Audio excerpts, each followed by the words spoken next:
In March, we cruised on the MSC Grandiosa. We opted for the luxurious duplex suite cabin 12005. The inner door leading to the balcony is a standard slider with no latching mechanism. Here we're in mild 2-meter seas. Imagine rougher seas. You will lose sleep. Towards the opening side, we wedged a larger towel between the door itself and the pillar behind the door. We tied a smaller towel at the handle of the door to cushion its slamming shut. These towels combined reduced the likelihood of the door slamming but did not eliminate it entirely. To finish the job, place the rear left leg of a chair into the track on which the door travels. Altogether, these steps proved effective and we were able to get a quiet night's sleep.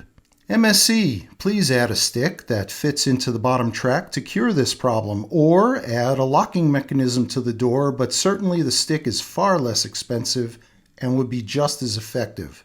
Thank you for watching our first cruise video. Sarah and I plan many more.